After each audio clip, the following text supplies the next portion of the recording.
sure all of you have read his bio and seen all of his accomplishments as a presenter, as an author, as a coach, and for those of you who are here from the Washington State chapter, you've also read the little blurb from Janet Harvey, who has also exclaimed at the wonder and what a thought leader it is to have that David is for coaching and in narrative coaching. For me, I'd like to do a little bit of a different introduction for you, and that is I would like to introduce him as the person that I've gotten to know over the last couple of years. David and I have worked together for a couple of years on the retreats that he hosts on using narrative coaching. And in that time, what I have found about him is that he's a passionate coach. And he's one of the few coaches that I really love watching every single time he coaches, because I learn something about coaching and for my own coaching based on just watching him. I know that he's passionate also about bringing really good coaching to both coaches and bringing results both to his clients and for the clients of those people the coaches that he teaches. So I am excited for all of you. If you've never had an experience, I'm sure that you will find him, as I do, as charismatic and thoughtful and knowledgeable. And I'm sure that you will enjoy this presentation. And then at the end, we'll invite you to another opportunity where you'll be able to experience narrative coaching and David Drake. So with that, take it away, David. Thank you, Jody, and it's been a pleasure to work with you over the last couple of years to bring these retreats to the Seattle region and sort of take narrative coaching to new parts of the world. So fantastic to see everybody. So I just want to invite you just to enjoy the next 90 minutes, and we're going to talk a bit about the past, present, and future of coaching. And just want to introduce you to some of the basic principles of narrative coaching, but with a really focus today on how do we sort of rethink some of our assumptions about coaching as a methodology for learning and development. We often think about change and results and success for coaching, but ultimately we're trying to help a human being on a journey in their life or their business. And I want to focus on that and invite you to sort of think in some new ways about how coaching could do that. And my hope in the way that I've designed this presentation is that it will be a bridge between how you think of coaching now, where coaching is now, and how you might think about coaching in the future and where coaching is headed. And those of you who have known me at all know that I've been working in the coaching space for over 20 years. And I seem to always be kind of pushing the envelope about what's possible for coaching. And I feel like we're entering into a phase in this world where coaching is plateaued in some ways, but also has an enormous room to grow through technology, through embedding coaching in social systems and organizational systems in new ways. And I want to help prepare you for that by sharing some thoughts I've been developing over the last several years, particularly with the introduction of attachment theory into coaching. So just to kind of get us started, I thought this beautiful photo was a telling way to begin about how easy it sometimes is to be like these runners in Pamplona, trying to stay ahead of the market, try to stay ahead of clients. And we often find ourselves running really hard and get tired, sort of keeping up with the crowd, if you will. And so one of my hopes for this presentation is to begin to show you how to differentiate yourself from the crowd and develop yourself in a way that really sets you apart. And that's what I would like to wish for you for today. And I thought this was just a really simple graphic to make one of the major points we're going to make today, that one of the ways we sometimes fatigue ourselves as coaches as we try to do too much, help too much, always feel compelled to keep learning, sometimes in a way that may not even be helpful to us. And one of the principles we offer in narrative coaching is this idea of what if everything we needed was right in front of us already? And what that means for us as a coach is we stop worrying so much about, oh, I've got to use the right tool here, or the right technique, or I've got to understand something I don't quite understand what the client is saying, and we get these headaches because we're trying so hard. And what I find that when we adopt this philosophy of coaching, we stop to get out of our own heads, out of our own way, and pay closer to attention, more nuanced attention to what's actually happening with the client and in the room. And I want to invite you into that possibility as we kind of move over through these slides. And we'll have about 3 spots during the presentation, about every 20 to 30 minutes, where we'll stop, give you a brief exercise and a chance to ask questions.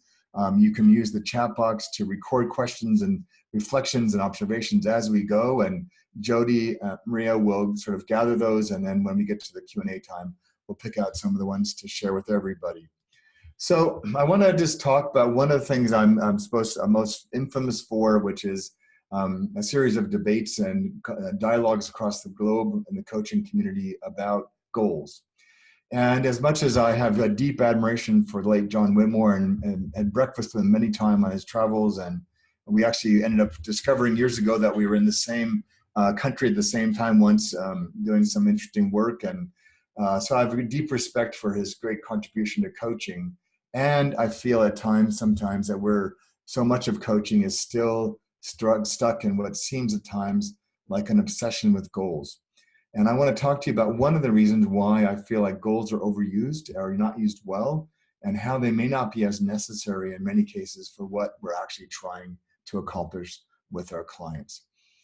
And so when a client comes and shows up for a conversation, they usually have some kind of a presenting issue. Something's not working, they're not achieving something they want something they don't know how to get, and they'll state some of their hopes for coaching. In my experience over the last 20 years, it's extraordinarily rare that a client actually knows what they really want. And if I look at comparing what we talk about in the first session and what we talk about in the second and subsequent sessions, there's often not a very strong connection at all. And so for me, particularly in terms of setting goals at the start of a conversation, I never have done that ever since I started coaching, in large part because, again, most clients have no idea what they truly want until they start having a conversation with us. And if we use goals, they're more useful at the end of a conversation as one of the structures for success for people. So why is that? So when clients, if we use sort of a narrative formulation model, the 4 questions we're asking ourselves as we coach, and clients are often asking themselves when they come to coaching, they have a sense of clarity to some degree when they come in about what's going on. Although through our coaching, they actually start to discover so much that they hadn't even realized about what even is happening right now and what's true for them right now. And then as they kind of move through their own formulation of understanding what's happening and what to do about it, as we move through our understanding as a coach, sort of the next phase with that would be their awareness of what actually caused what's going on. And already there's starting to be a fade of clarity and certainty about what's true for them, what's important for them, and really what are the dynamics that's driving the current situation they're finding themselves in. And then their awareness of what to do about that is now quite dim for most clients in the beginning. So again, goals are not going to be very helpful for them because they're going to be aiming towards something that's not even clear. It's like trying to drive fast in the fog. It just isn't very useful and can be quite dangerous in the end. And then even the notion of success. So clients come in and say, I want a new job, or I want that promotion, or I want 10 more clients, or I want to be happier in my marriage, or whatever, or I want to get into the right college. So they have some sense of an aspiration or an idea about what they want, but what success really means and looks like is often, again, quite dim for people when they begin coaching. And so I don't even spend much time on that. So I'm much more interested in number one. So I'm more aligned with people like Timothy Galway and others, and really looking at our first order of business is getting the client centered with us in the conversation, helping them to be more astutely aware of what's actually going on. What is the truth about what's going on? How are they really? And it's from that space that they start to become more aware of what's actually underneath all that that's causing maybe some of the obstacles or issues in their life. But we start with number one, because it's really the only one they're going to have any hope of being at all clear on. And that will, the better they get at that, the more aware they become of the other three phases. So for me, what that means then is that these are sort of two alternatives about how we think about coaching. One is like an endless sort of string of telephone poles. We're trying to get a client to a certain place, or the client's trying to move to a certain place. As it is in this photo, it's very hard to see where this goes. I find that life never kind of goes like this in real terms, and the path to what clients really want is hardly ever in a straight line, and almost never one we can see from the beginning. So for me, I'd like to just offer an alternative that I'd like to propose that we shift from focusing on goals, particularly in the beginning of a conversation, and we focus more on moments, so the unfolding of a rose. So one of the beauty of this is, would you rather stand out in the snow trying to figure out what the next telephone pole is, or would you like to smell a really wonderful rose? And so this is based on this idea that not every moment in a coaching conversation is the same. And what we're looking for are developmental moments where we can really accelerate people's awakening or awareness, insight about what's going on. And we have a lot of techniques around narrative coaching in which we help people seize those moments. And ultimately, where I see coaching going and self-coaching going is the ability to regulate, transition, transform any moment in any day of our life, so that every moment could become a potential learning moment for us, or a coaching moment for us, or for our client. And we'll talk more about why that is later. So I know as coaches, we like acronyms and all kinds of alliterations. So I created one just for today, actually. So, and to do that, I want to just sort of summarize where I think we're going to be with this. And so we're going to look at awareness and regulation, and how to help people, our clients, to be in the moment, so they can show up to those moments when they have those opportunities to really go for it in terms of what they need to learn and do. But this is really about being. We're going to look at the idea of experiences and thresholds, about how to help people make the most of those moments.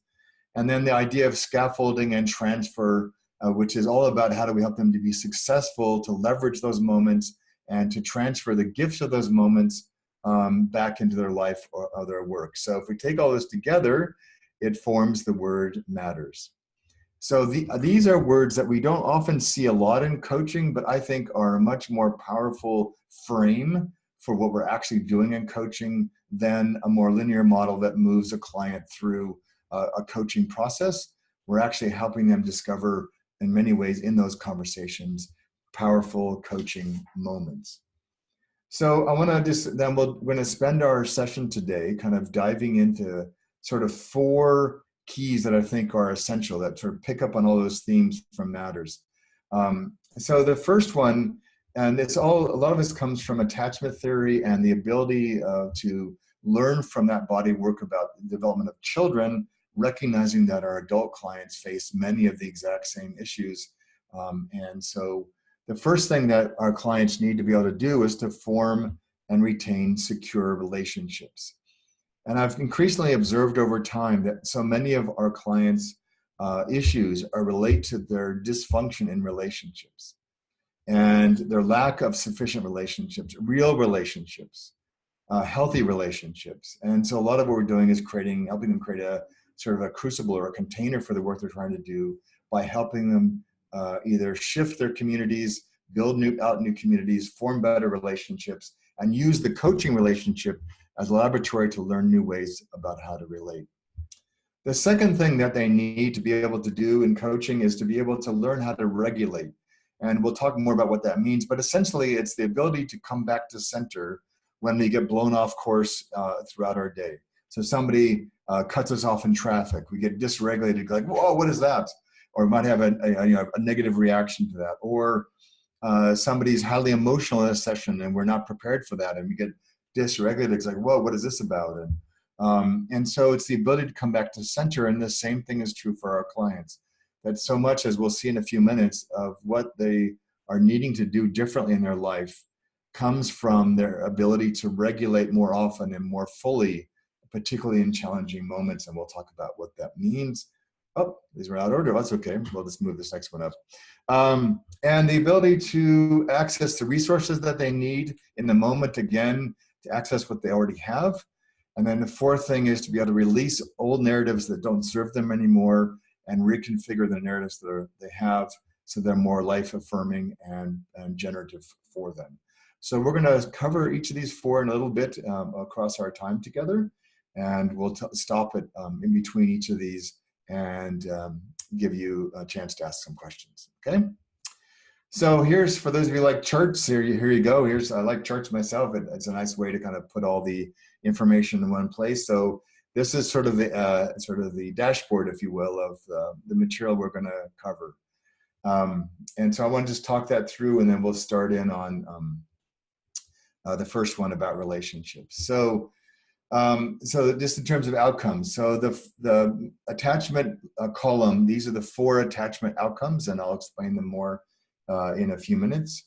Mindfulness, so I have this whole body of work I debuted at Harvard a couple of years ago on mindfulness in motion. So these are benefits from a mindful perspective of the more attached you are, the more able you are to be mindful at each of these levels. And then lastly, in terms of your own development, again, how do you advance your client's ability to develop themselves?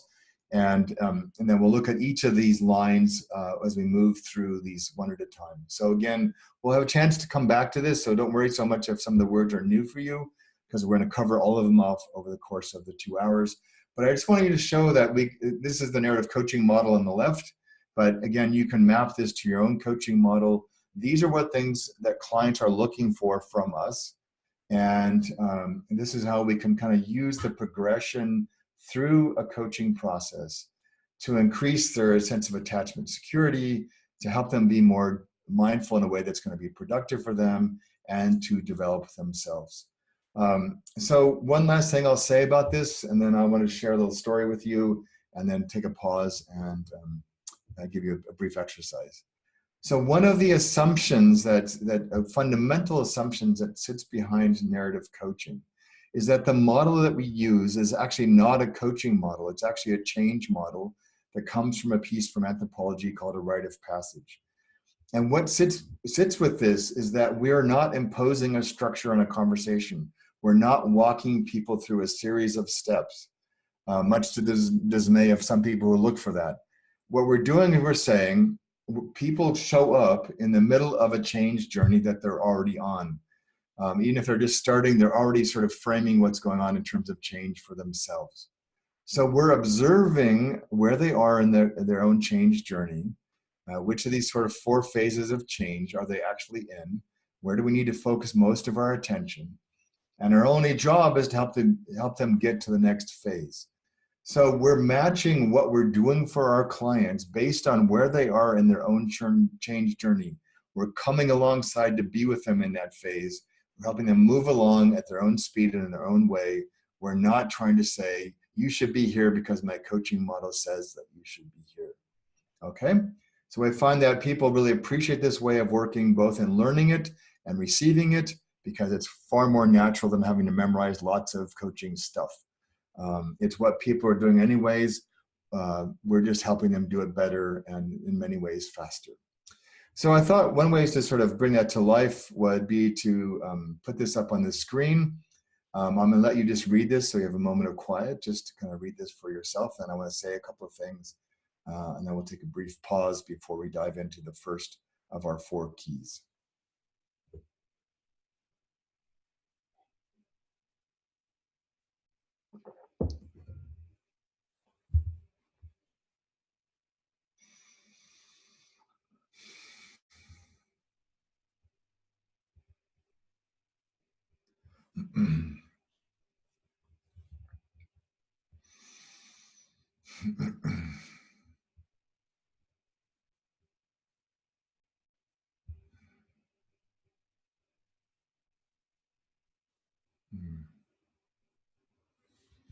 All right. So one of the principles we use in teaching this work to people or in leading the retreats, which are all about personal development, is that we do this work on ourselves first.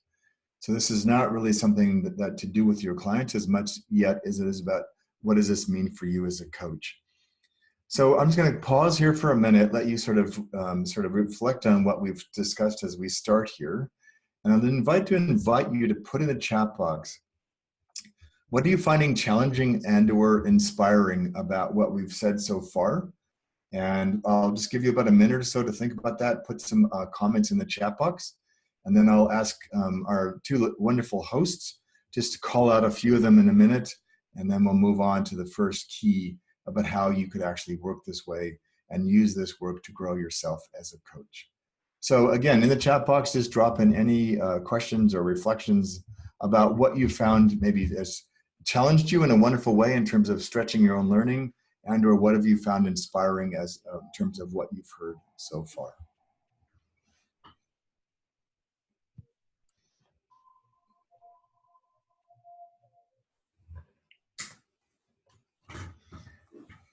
And I'll be right there.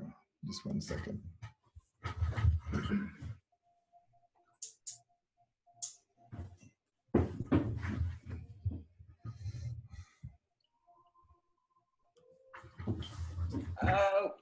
A lot of great comments about how everyone's receiving the information.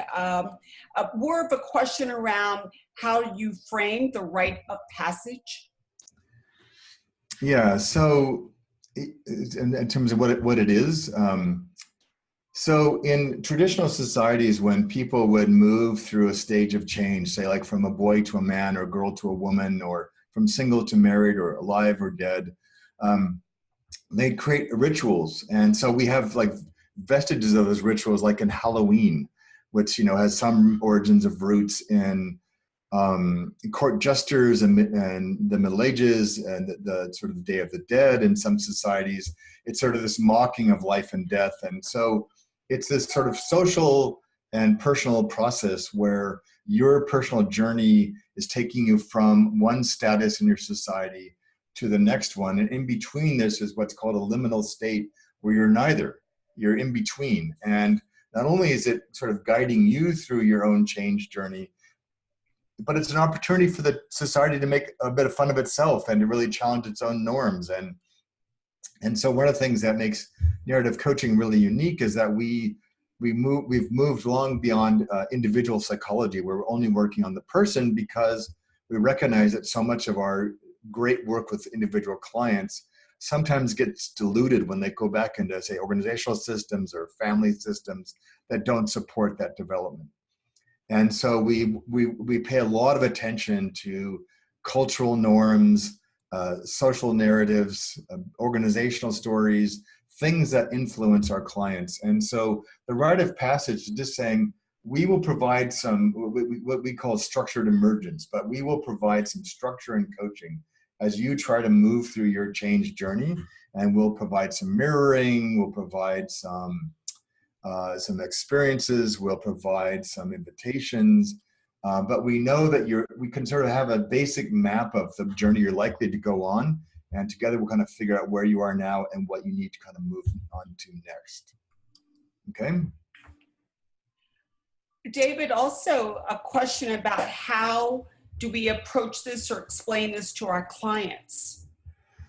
Well, I find clients, I mean, so if you're in a corporate environment, people are still obsessed with goals for reasons they don't always understand, but they are, because it's familiar to them and it has a place, but not often the place they think it does. But and so we just help people understand, and one of the ways I win work a lot is I demonstrate this work in a sales meeting so they can see what it feels like. And so oftentimes a client will solve a business problem in the course of interviewing me. And so they go, oh, we would like that. And so what we do is we just explain to them that we will build a rich and robust relationship in which you'll be in a safe space to talk about what's most important to you.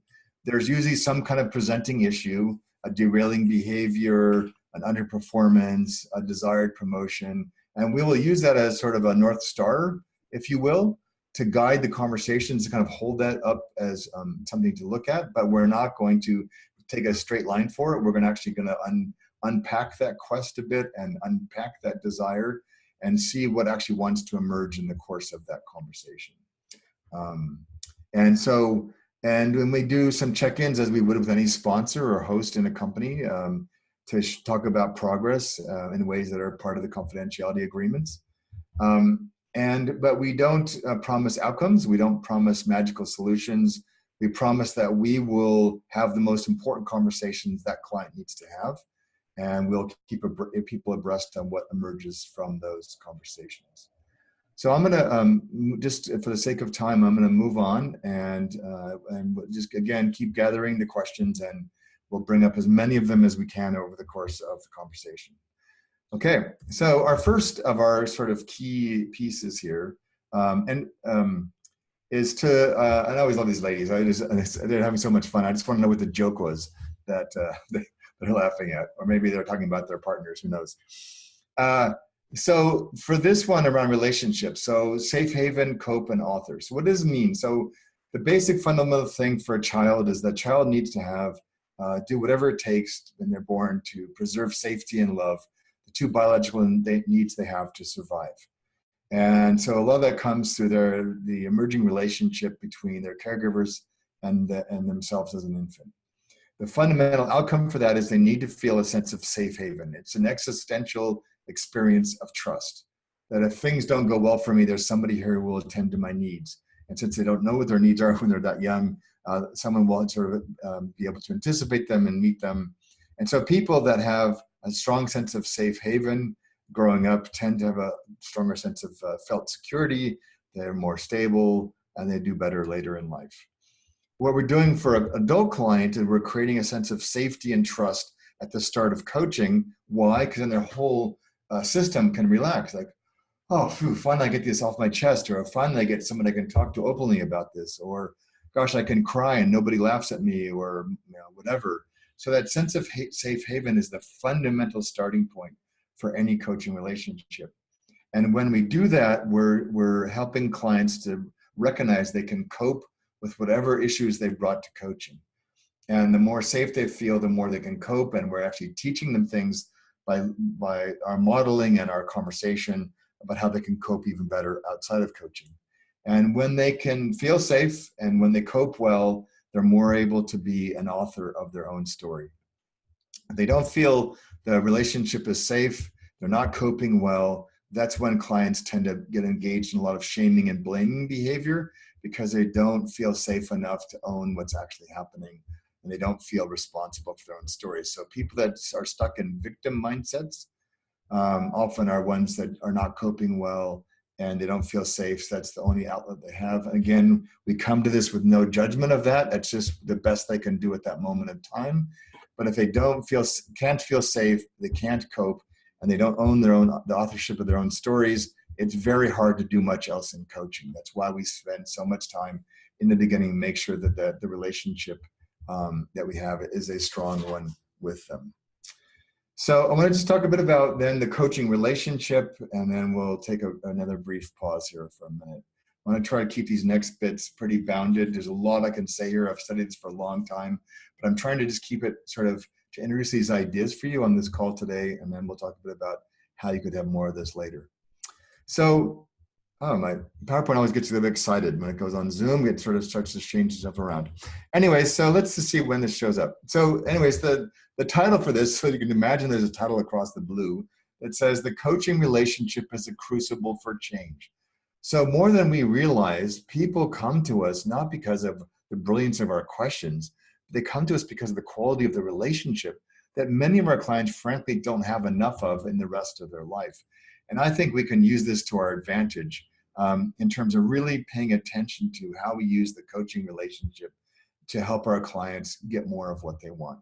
And we know this is useful because in the psychotherapy world, and with some research from Eric DeHaan and others in the coaching world, that the working alliance, or that the professional relationship we have in coaching, is in many ways the most significant factor in terms of the success of coaching. And so I want to take that seriously. I want to really invest in how do we relate to people in a really profound way. And so, as Jody will attest, when you at our retreats or in narrative coaching experiences, we show up to clients in a way that's often quite powerful for them, and that in itself has a sort of a curative factor. So I want to just acknowledge that for us.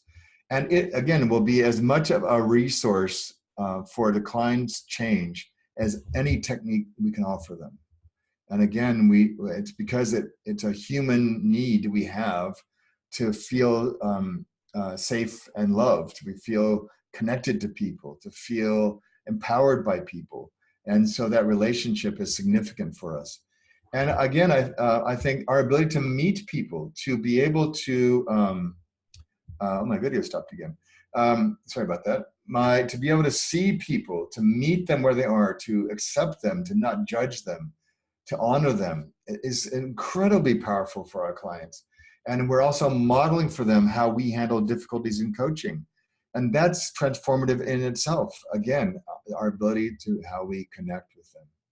And then lastly, the fourth piece here is, I think of in some ways the coaching relationship as a dock, like in the movies, and you've got a space station and the ship comes in and docks onto the craft, right? So it allows people to, as they're kind of moving in and out of their own change journey, their own thought process, their own anxieties and excitements, that it's kind of a stable place where they can come in and dock with us in the conversation, they can engage with us, and then they can exit the work when they're done. So it provides that sort of crucible, if you will, that sort of strong container to hold whatever work that needs to be done with the client. And so, again, I want to just challenge you and invite you to think about, how can I show up more powerfully for my clients, not worried so much about what I'm saying, but who I am and how I am with clients.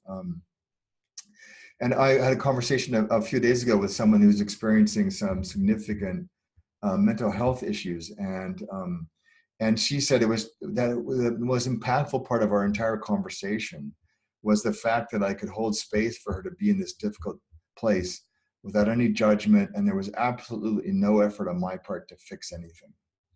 And again, that was what she most needed from our conversation. And my friend and colleague Heather Plett, who wrote a piece for the forward to my book and was a participant in a workshop I did years ago in Canada, wrote this whole beautiful piece about describing what narrative coaching is, which is in the book. And in this notion of a park bench, which fits into her parable, shows up. And I wanted to share it with you here because it's really what our clients are looking for in many ways from coaching, that they're sort of moving through this path of their life and they've hit a bump in the road, or they want to change paths, or something's happening for them.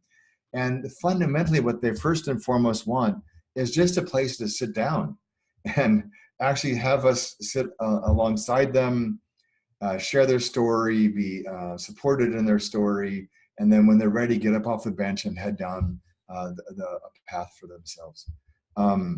So I want to just then put up this next slide. And I've actually, I was sharing, I used this slide a few weeks ago, and I've actually stood in the place on top of that boulder where that person is standing. It is an amazing place. So I want to just pause for a minute and invite you to think about, as you think about your own coaching practice, if you could improve one aspect of the way you relate to people and clients, so maybe it's a type of client or a type of situation with a client, or the way you introduce coaching to a client, if you could make one improvement to the way you relate to your clients, where would you like to be more powerful as a coach?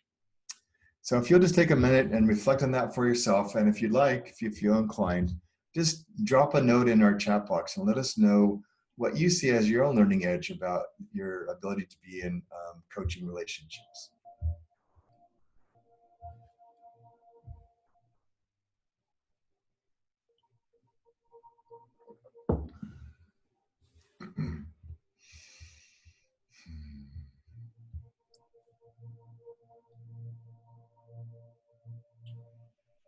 Everyone's thinking. Here we go. That's good. We like that. We need more of that in the world. Yes. Listening more than speaking, focusing on the person, not the problem, being able to hold that space, not judging myself as a coach, pacing and alignment with their process, going deeper.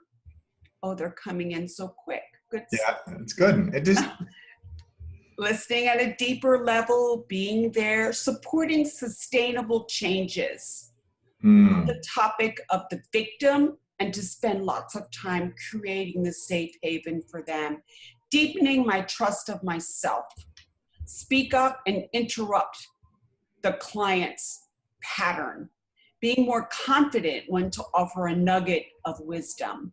Okay.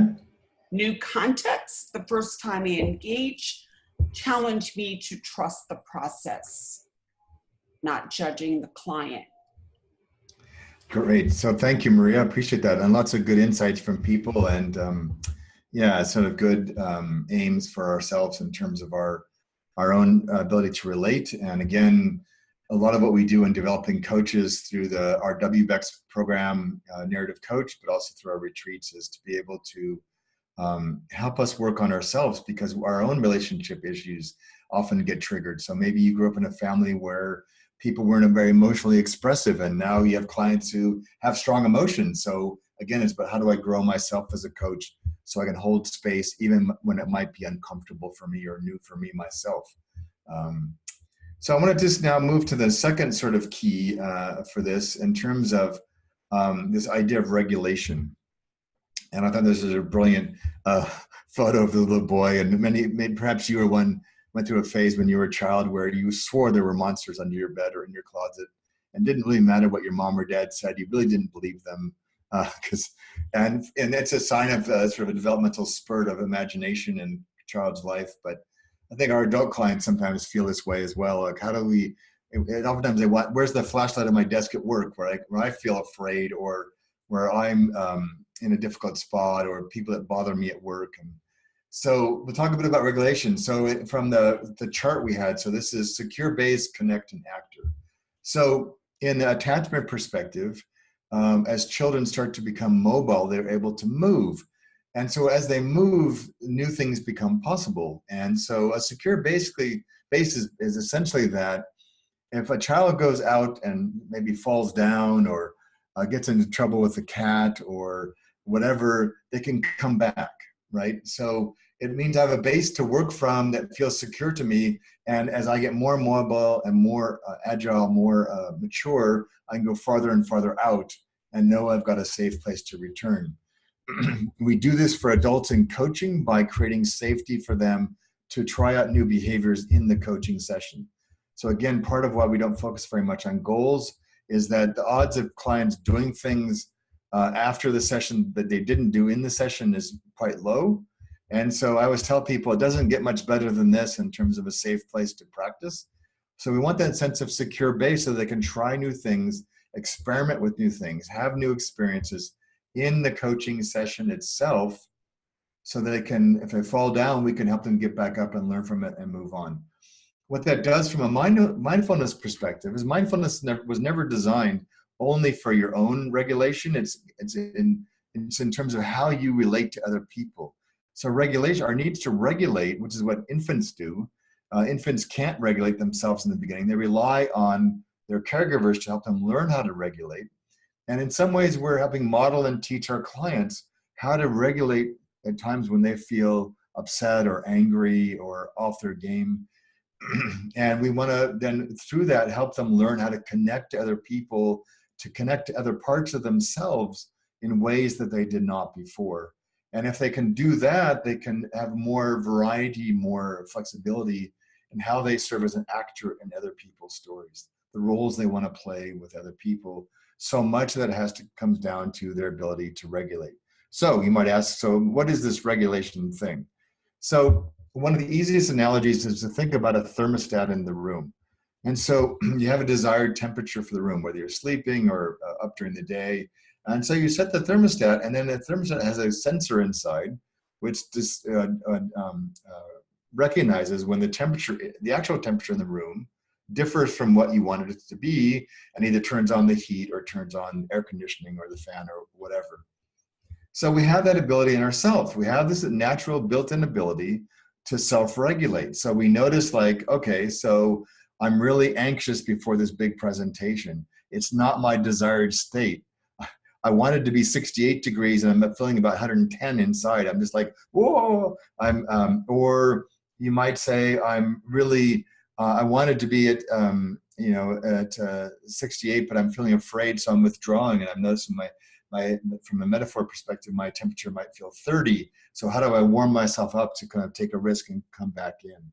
So our ability to regulate, it's built in. We all have this, but different things trigger us to become dysregulated or dissonant in our regulation. And so our clients will have patterns about the things that throw them off course. And then part of our job is helping them to learn how to move back to their desired state. And that desired state can be all kinds of temperatures depending on what they want to do. So if they want to make a big presentation, I don't want somebody with a thermostat set at 40, right? It's going to be bland, aloof, cold, maybe. I want somebody who can activate passion and fire and charisma and engagement and all those kind of things. So we want them to be at a state that helps them to achieve whatever it is they want to achieve. So if they don't do this well, it's sort of like, shock absorbers on a car. If they have really bad shocks in the front, and maybe you've in your past had a car like this, they don't navigate new situations very well because the car doesn't steer. It kind of just sort of slumps around. When clients can't regulate well, they can't manage new situations. They get thrown off their game and they can't get back. And we've all had this in our life where we've said things we regretted later, and in part that was because we didn't respond well to something that we weren't prepared for. Okay, so part of teaching clients how to regulate is to be able to help them to navigate new situations well. And conversely, if they've got poor shocks in the back, so to speak, they don't recover. So maybe you've had an argument with somebody and it took you days to recover from that. Why? Because you don't have a strong enough ability to regulate that emotion, to be able to transmute it, release it, get it out of your system. And it's the proverbial kicking the cat when you've come home from a hard day at work, right? You've clearly not recovered from the day. So one of my best pieces of advice I ever give to many of my clients who don't regulate well is never get out of your car if you drive home from work and walk right in the house, because you're going to carry all the stuff from your day into your house for people that may not deserve your frustration, your fatigue, your whatever, your stress. So sit in your garage, sit in your driveway even for 60 seconds, decompress, take few deep breaths. Remember you love the people inside the house, and then go inside, because then you'd be in a much more regulated state. So I really believe, I'm just going to leave this up first. I really believe that the ability to self-regulate and to regulate well with others is 80% of the battle in terms of what our clients are trying to accomplish. And I've shown this again and again and again in my corporate workshops, because people, and especially if they want to have me come teach communication skills or coaching skills or whatever, the vast majority of people that I've worked with, and it's very rare I find people that just can't do some of this. It's not like they need more information from me or some new clever model or some new clever theory or fad or trend, or most of that's just the new icing on an old cake. What they need the most is, how do I put myself into a state so that I can access my best self and all the things that I already know. So I have an exercise I do at the start of every workshop I've done for probably the last 7 or 8 years.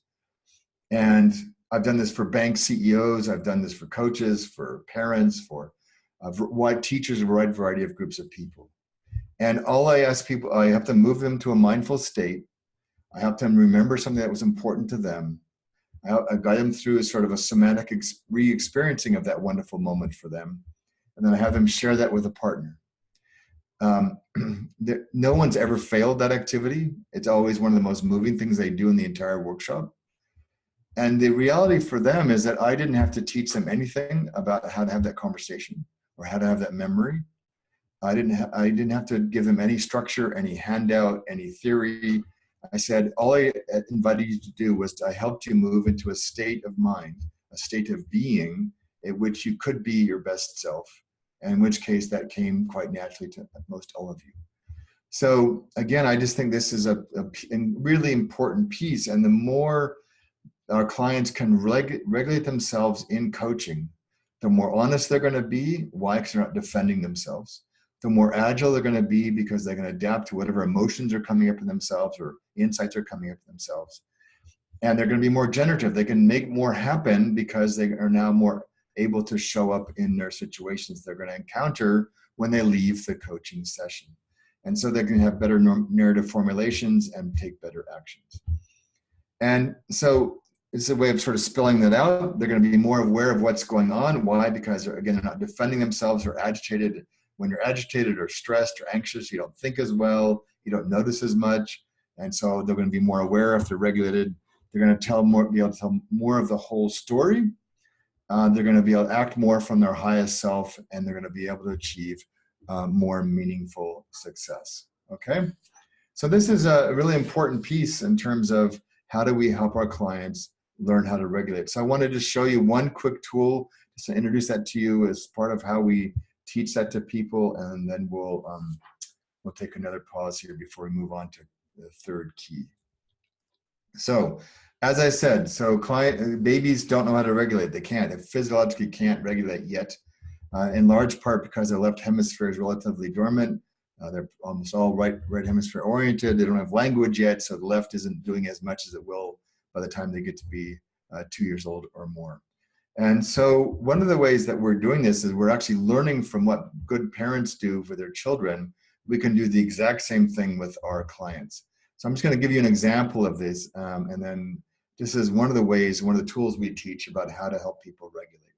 So this was actually a client of mine, an actual client of mine that I knew fairly well, arrived for a session, somewhat like always, completely out of breath, very distracted and upset. This guy was on the go 24/7. A lot of the work we did was helping him learn how to slow down, pay more attention, be kinder to himself. And so I wanted to use his example about how we use one of the techniques to help clients learn how to regulate themselves. So if a client arrives in a dysregulated state or moves into a dysregulated state in the course of talking about something, they're agitated, their voice changes, their rate of speed changes, their body posture changes, like they get all, their face changes, their energy changes. They've moved to a state that may not be optimal for them. So our first order of business is to be able to move them to a more, what's called a resonant state. Because if they move to a more resonant state, they'll be more able to slow down, pay attention to what's happening, actually engage with us, be more honest about what's true for them. And so breathing is the simplest way to do that, breathing and body posture. So I just basically slowed my own breathing down, calmed myself down, relaxed in my chair, looked at him with sort of warmth in my face, and acknowledged that how the state he was in, and just used my voice to help bring him down.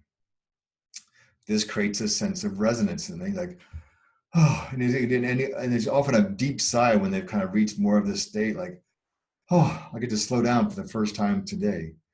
And then if you leave them there, it's like a warm bath. It feels good, but not very much happens beyond just helping them feel better. And so they want to do something with them, their issue. And so we can, if we just focus on the search phase. So we want to create a bit of dissonance, because dissonance is what creates growth.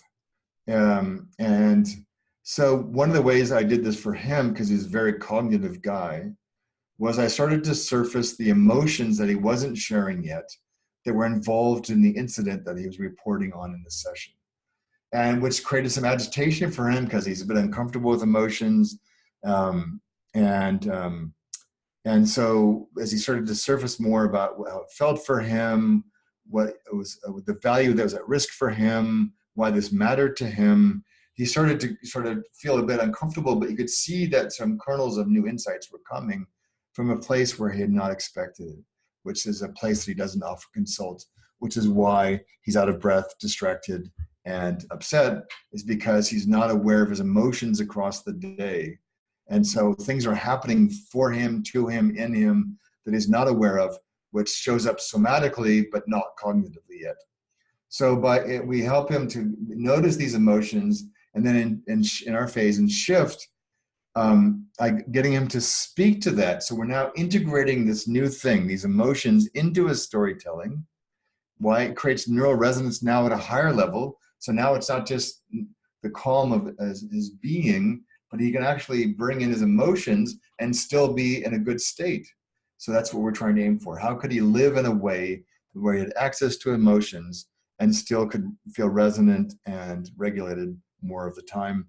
One of the ways I helped him do that was I just invited him to put his hand on his heart as he was sharing from his heart how he felt about some of what was happening for him. And that physical grounding of his hand on his body allowed him to really anchor that sense of, I can actually do this. I could allow myself to feel more. If I allow myself to feel more, I could be aware sooner what's happening for me and take care of myself before I get out of whack. Okay? And then the last piece, we just worked in a really practical way to help him integrate everything that happened in the session. All this took place in about 50 minutes to create some anchors and some practices for himself to remember this. So we're trying to, what's in attachment theory, it's called a window of tolerance. And so how can we expand people's window of tolerance in terms of allowing themselves to have more of the human experience, deal with more kinds of situations, and still allow themselves to come back to center and be regulated. And so a lot of our work as coaches is to be able to help ourselves be able to regulate ourselves when clients say all kinds of things to us, and how do we move ourselves again and again and again back to a state that will be optimal for what the client needs from us. And to do this, one important note I want to make. So years ago, I had a guy in one of my workshops who was very extroverted and a bit sort of provocative and sort of poking me as an introvert. And to meet him, because he was challenging this point a bit. And I said, I will never be able to authentically meet you at that level of extroversion. If I go to that space and that loudness that you have, I could do that, but it's not me, so it won't be authentic, therefore it won't be very effective for you. So no, I'm not going to play that game. So what I can do with when I'm engaging somebody who's much more, say, louder or more extroverted than I am, I can move to the high end of my spectrum. So they recognize I've changed states, but I'm still within myself.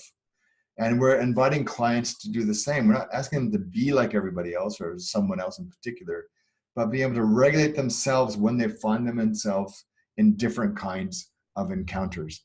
And if the more they can do that, the more they can self-coach, manage their own scenarios, and work through some of the more difficult aspects of what they're encountering throughout their day relative to their issue. All right, so I'm just going to put this up again, bring our rose back. And so think about regulation now. I had a rose garden in my backyard that I was very proud of when I lived in Portland, Oregon. And whenever, if I were having maybe a stressful day or I just had too much going on, I would just get away from my computer. I'd walk out in the garden, and I actually had a chair, a little bench thing I put in my rose garden. And I would just sit there and smell, especially when they were in peak season. And within minutes, I was back into a wonderful state again.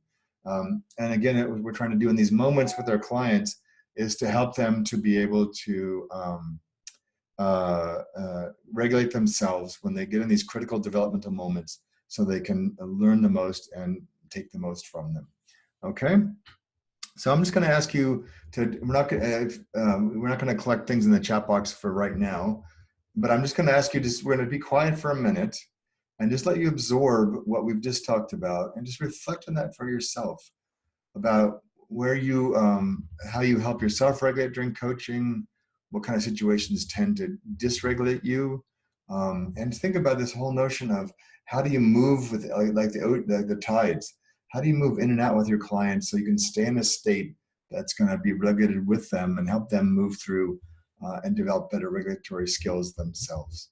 So let's just take a minute and be quiet and let you just sort of absorb all this, and then we'll move on to our third key.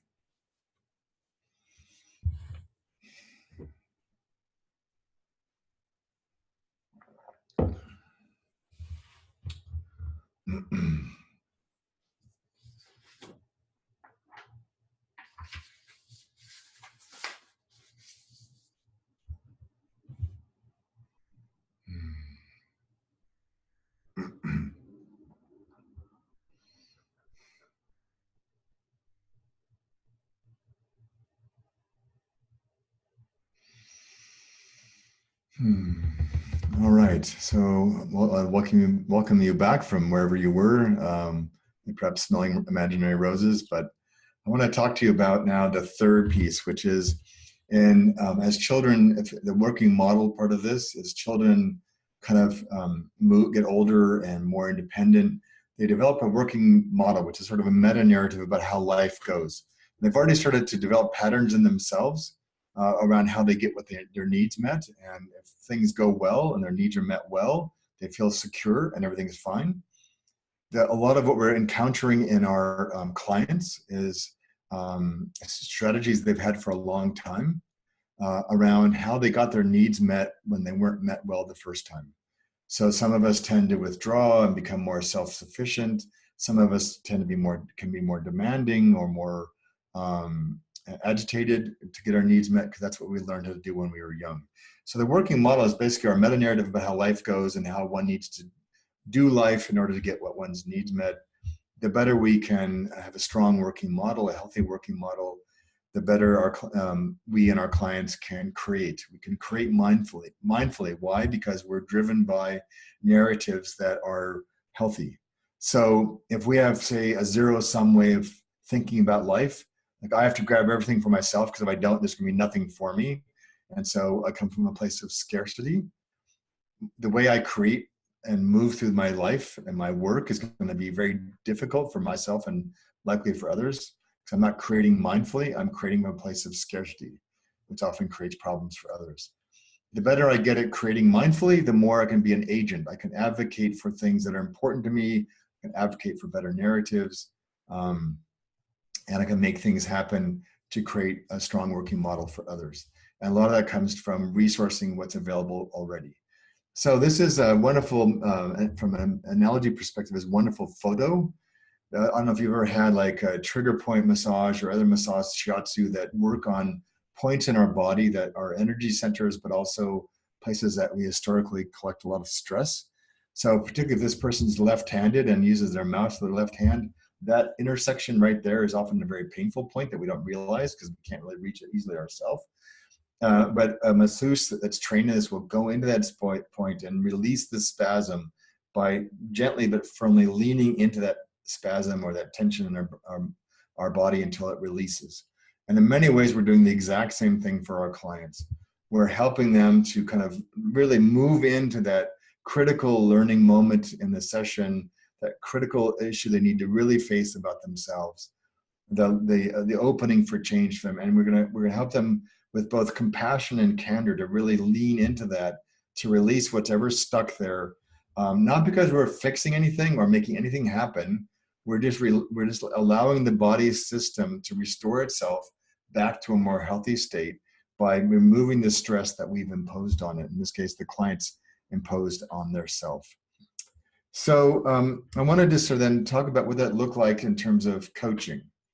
So in my experience, the way coaching is often taught or envisioned is that we have a client shows up, tells us some stories, we identify a problem, we help them find a solution. And for some things, that's all they need, right? If you have children, that's often all they need from you. Like they don't know something or they can't figure out something.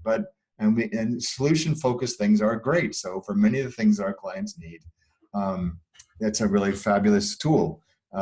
However, there's many of the things that are more complex or more around maturity that our clients don't benefit from this particular model. And even as a parent, if we solve all of our children's problems for them, which happens sometimes, then they never learn how to solve them for themselves.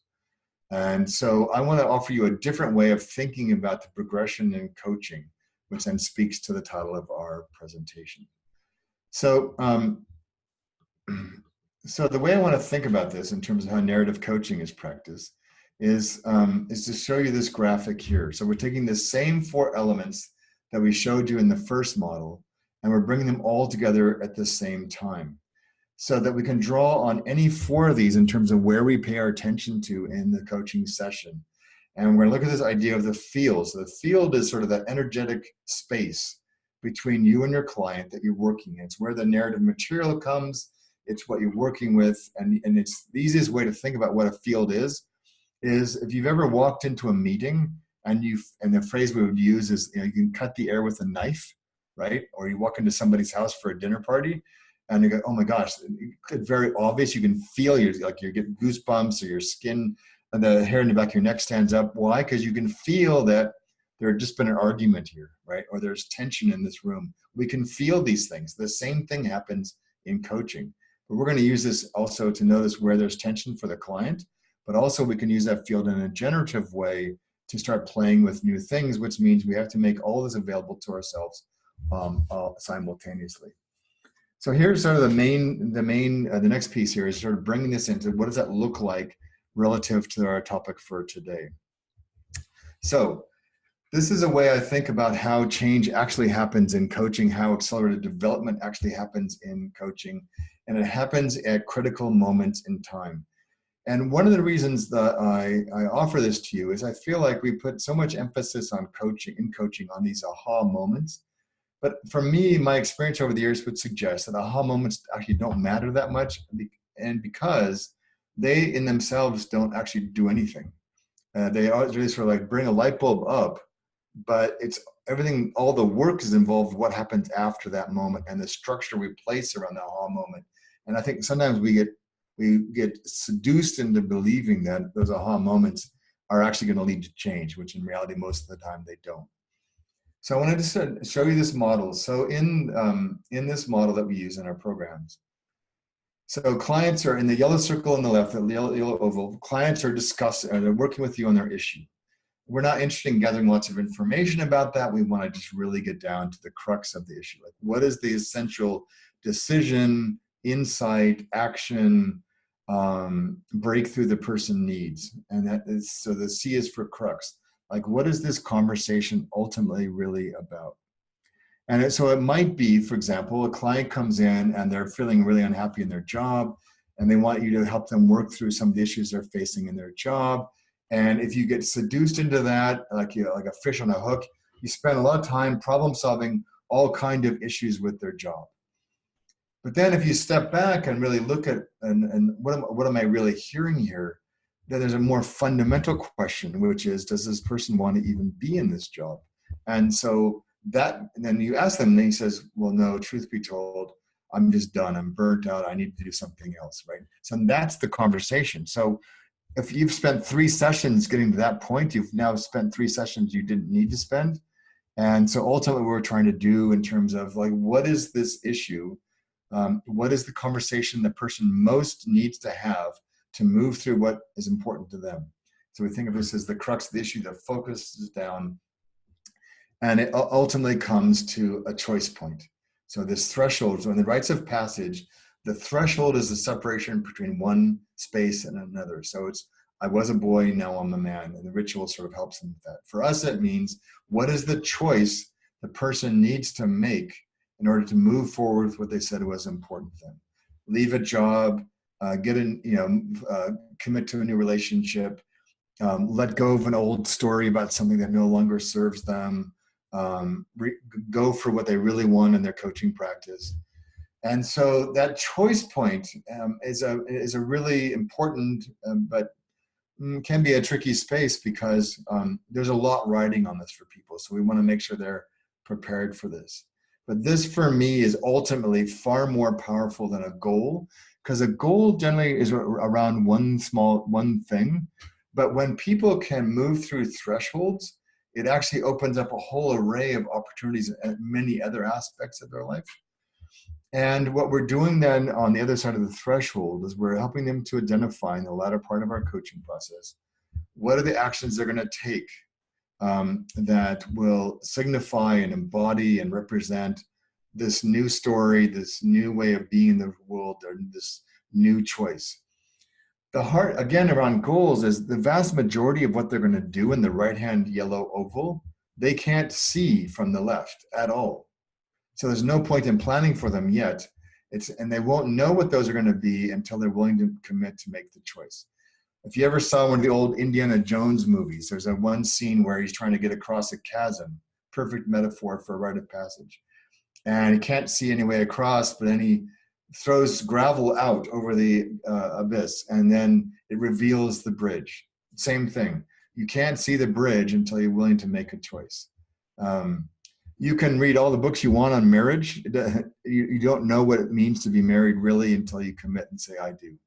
And then the whole world opens up around that. So what we're trying to do is to be able to help people to make these big choices in coaching, not only around actions they're going to take, but who are they going to become, or who do they need to become in order to take that action? And how can we be sort of a guardian for that process for them? So they have that conversation, they can cross that over that threshold of choice, develop themselves to be able to do that and figure out who they're going to be on the other side and what needs to become possible from there. And so the sort of smaller yellow ovals really are what's called scaffolding. There's a slide in your deck, which I think I'll get later, around where that work comes from, that really just helps them, support them to stay in the crux of the issue, to have a conversation that might be uncomfortable and exciting for them. And then what are the early wins that we want to support them to get, and this so that can scaffold them to be successful in trying out what they're going to do now on the other side.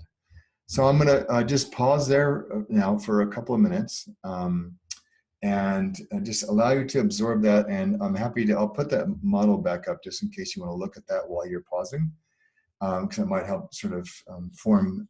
I'd like to see and hear from you in the chat box, like what's coming up for you as you hear this, and you see maybe opportunities you've had in a coaching session where this model has played out even though you didn't know it existed, and how might this affect how you coach?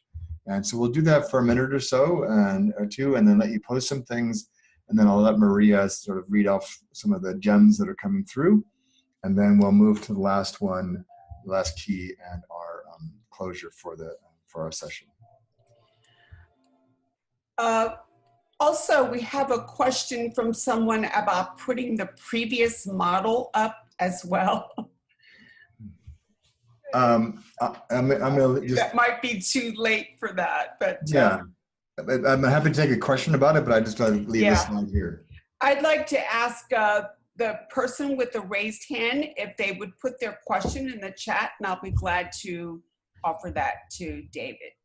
Okay. So Ina, I think that's you. Rebecca, let's see, coaching, a lot of great comments, a lot of reinforcement, and I love the idea of seeing what's really going on sooner, not getting caught up in what the client presents. See coaching as walking the person toward the threshold, a journey to threshold, to action over and over again. You know, a lot of support, love for the model. What questions do you have at this point? Hopefully I haven't missed any. This is a significant shift. And I really want to ask Ina to put her question here. How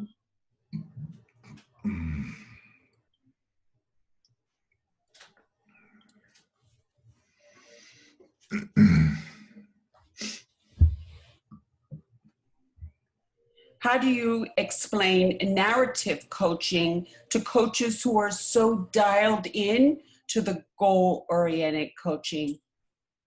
I don't. You know, we had an interesting question much earlier, and that was around executive coaching and how do you talk in an executive coaching format that is so goal-focused? Any suggestions about how to maybe set that up? Yeah, so if I take a classic example from a client I had a while back, and he was under enormous pressure. He was brought in to build out a whole new division of a company. His style was really clashing with the culture. He was creating some derailing behaviors for himself. And so the goal that the HR person and his boss had was, please fix this, because we need him. He's really valuable to us. And so that just to me says that's how they're going to measure success. You know, does that behavior go away? And I said, sure, but we never talked about that goal ever in our coaching. We did talk about the presenting issues, the problems he'd had, and then we just worked with them in a very narrative way. And so that within 2 sessions, he was able to get to the crux of his issue. It was a huge issue for him. And then spent the other 4 sessions designing a series of experiments and structural changes in how he organized his team and how he met with others, that would make it easier for him to not fall back into the old trap. We also helped him look at how he might do some things differently at home. And so, for me, again, goals have a place sometimes. I don't use them hardly ever myself, but for some clients, I can use them if that's helpful to them. Sure, I don't want to throw the baby out with the bathwater. But for me, it's a much more courageous way to be able to coach in real time with whatever's emerging for people, create structure around that. The irony is that when I used to do a lot of demonstrations for coach training programs, and people said, "Oh, this just feels so slow. How could you take this much time?" And then I would ask them to look at their watch, and they're shocked because we often would get to breakthroughs for people in 5 or 10 minutes because we don't waste time asking for lots of stuff that's not going to matter in the end. And I want to know what's the most important conversation this person could have about their issue. And if we pay enough attention, and it's not because speed's important, it doesn't matter to go fast. It just means the sooner we can get to the crux, the more we can get them in motion about actions that are going to be meaningful for them. That's the part that matters to me, and not that it's fast. But and so for people that that for whom they're still attached to a goal orientation, great. If you can deliver value to your clients, fine. I just think the kind of problems that we're increasingly faced as a society is such that we need to adapt as well as coaches. And for me, the narrative approach, because it's innately human, because it's in some ways much more simple, and because it's much more around, matches the emergent nature of life, we can move with our clients in ways that you can't if you're fixated on goals.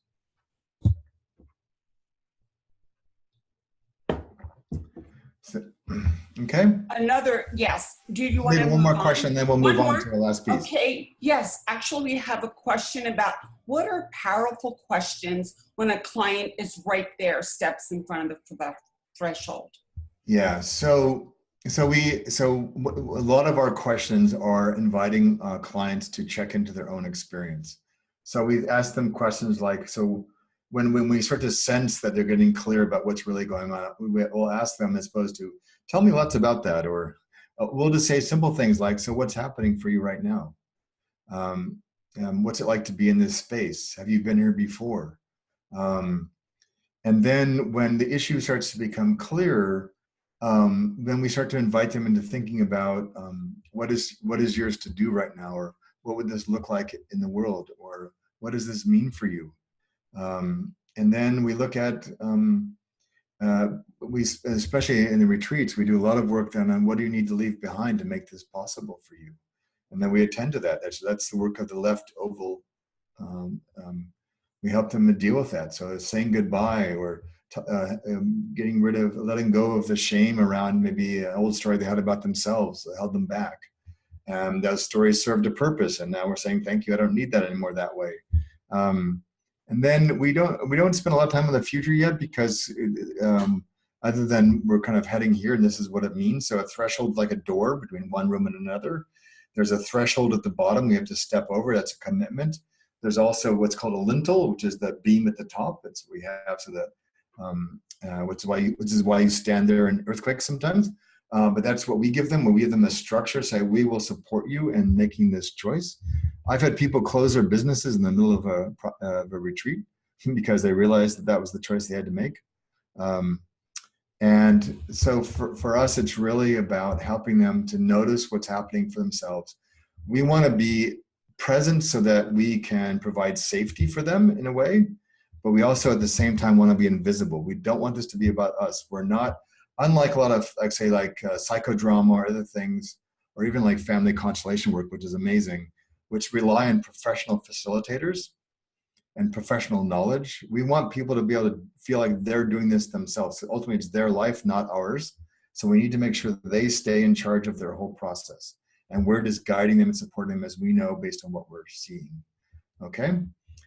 So again, I'd like to just stop there after that really wonderful question. I'd like to just bring these last points home, and then we'll draw our session to a close for the day. So this graphic actually comes from our new website, which is launching this week, which is really exciting. This is the last of our 4 keys. So attachment theory is mostly about the child, but as children grow, they change the family system. So we want to be able to help our clients to be able to change the systems they're in, to be able to have more impact and to make a safer space for them to be themselves. Um, the more they can do this, the more they'll be able to mindfully contribute to what's going on.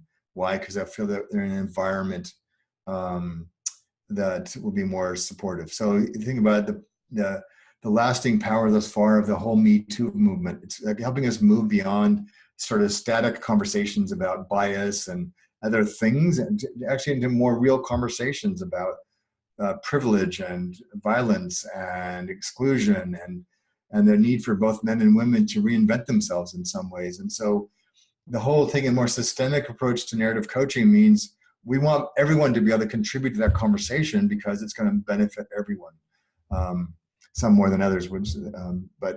And then it can be an activist for better narratives. Like, what does it mean to be a man now? What does it mean to be a woman? How do we have more respect for each other? And how do we not use our points of power over other people? And so the last piece of the narrative coaching process is really helping people to release old narratives, to leave them behind the threshold, move towards new narratives, reformulate those that they're a lot more life affirming for the person and for everybody else. And so the best image I can do is just to show you this photograph. And this is me in the front of this tandem paraglider. So as for my 60th birthday, my girlfriend treated me to this wonderful experience.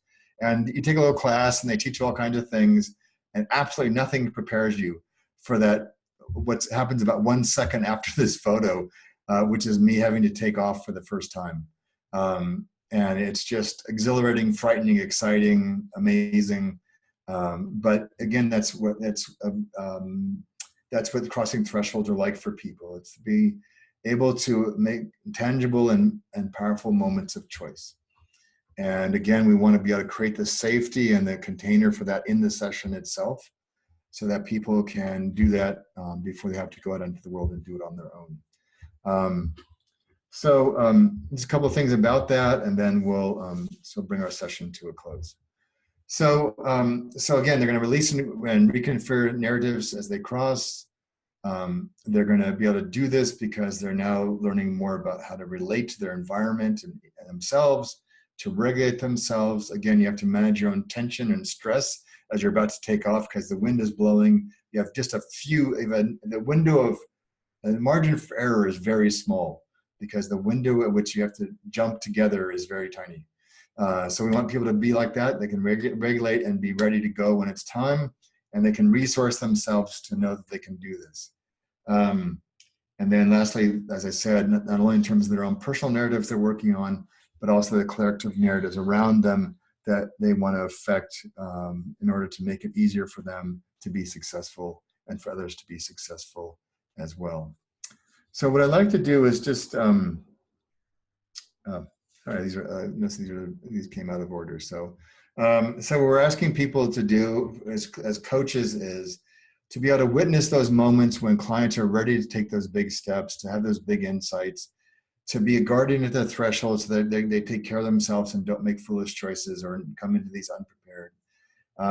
To be able to advocate for that zone, what's called in the technical word is a zone of proximal development.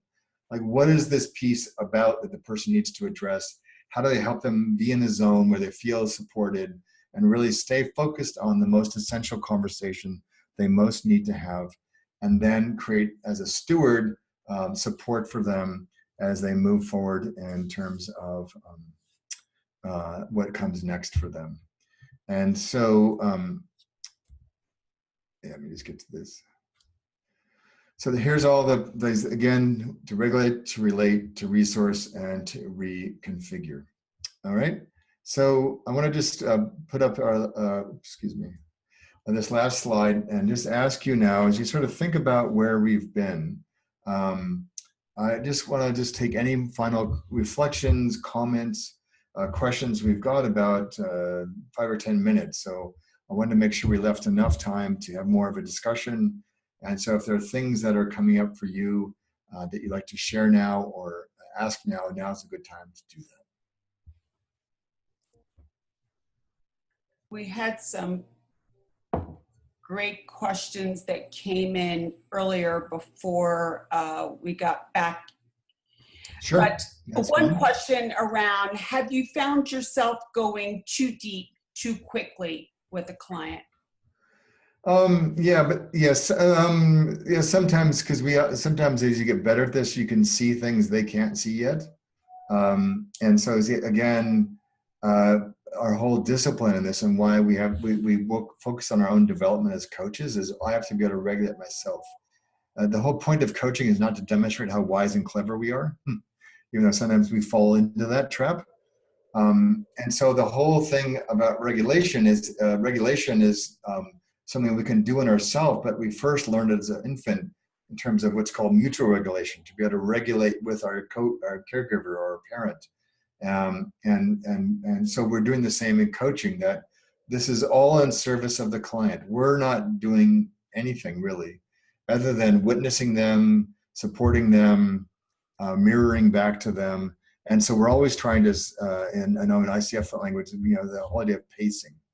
So I look at it as, if you've ever surfed or body surfed or watched surfers, there's again that sort of, as it is in the paragliding, that fine line. If you're on top of a wave and you lean back too far, you fall off the wave, in which case you've lost that opportunity to do that with your client.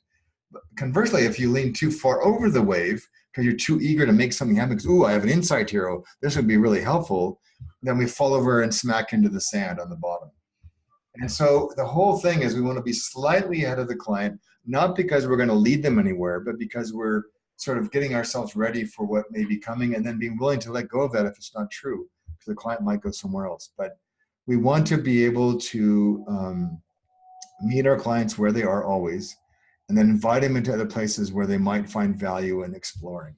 And so we do that by inviting them to pay attention to aspects of their own story that they may not have addressed yet enough in the conversation. Good.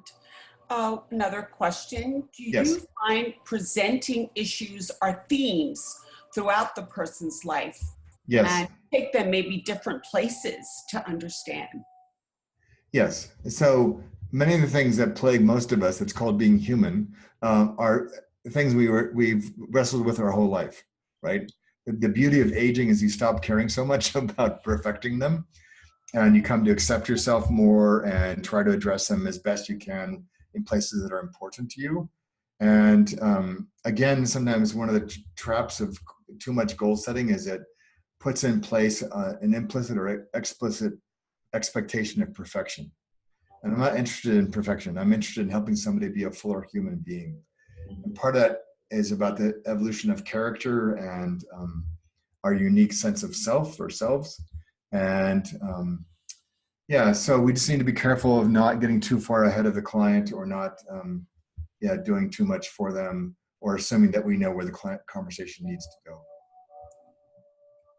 And maybe one last question. How similar Sure. or different are narratives to perspectives?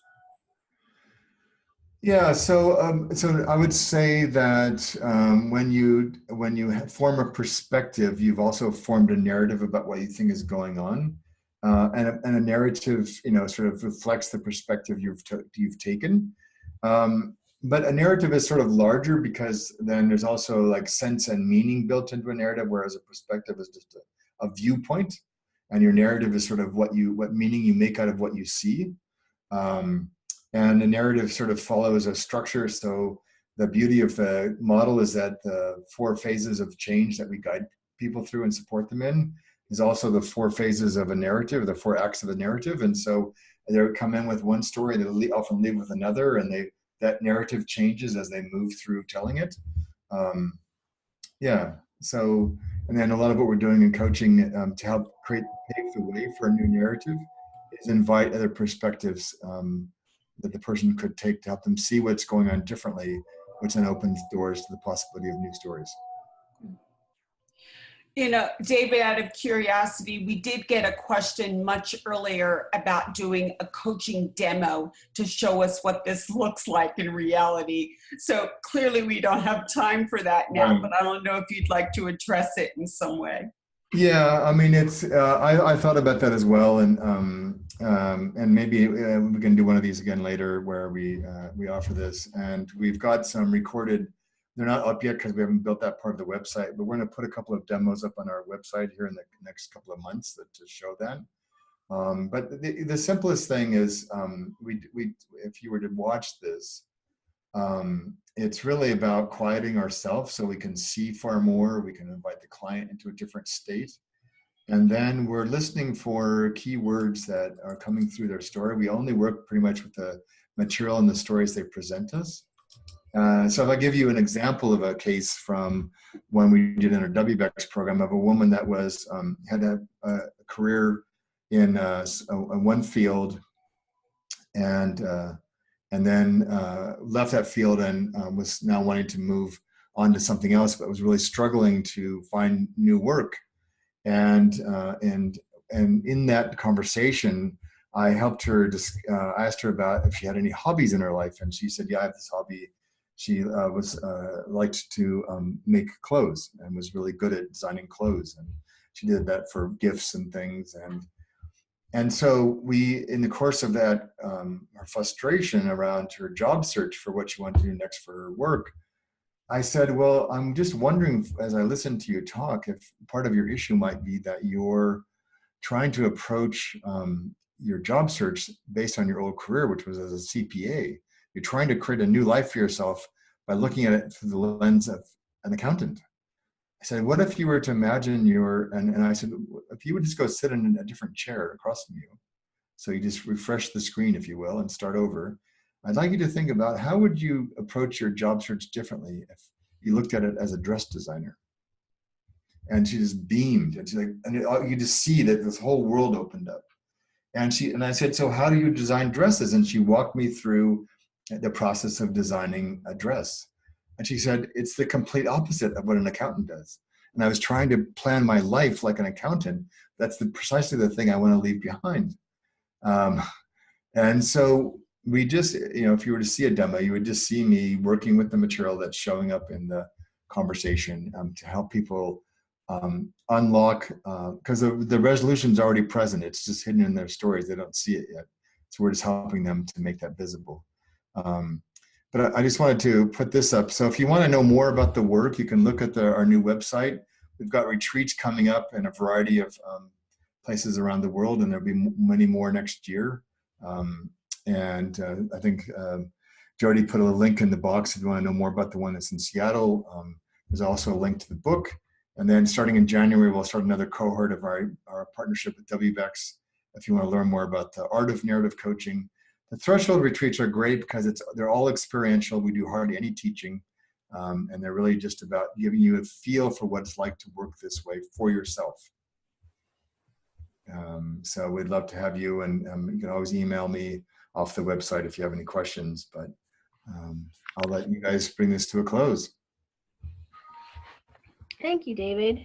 You're welcome. It's really, every time I hear this, I learn a little bit more, a little bit deeper about how to use the thresholds and use the narrative coaching process, and I always appreciate that. So as I would just like to invite everyone to check out the links if you're interested in knowing more about David's work. So he will be offering a retreat in Seattle in October the 12th, 13th, and 14th. It's a 3-day retreat. And there's a link for you to be able to, I found out, thanks to Laura, that there's a little bit of an error in the pricing as it's all listed in pounds, but we'll get that. We'll get that changed for you. As a person who has gone through, as an alum of one of the retreats, I really want to encourage you to consider them. It was an amazing growth opportunity for me, both for myself personally and in my coaching. And I was able to bring everything that I learned about myself directly into my coaching and use it with my clients. So if you want to know what it feels like to go through that change process, what it feels like to go through that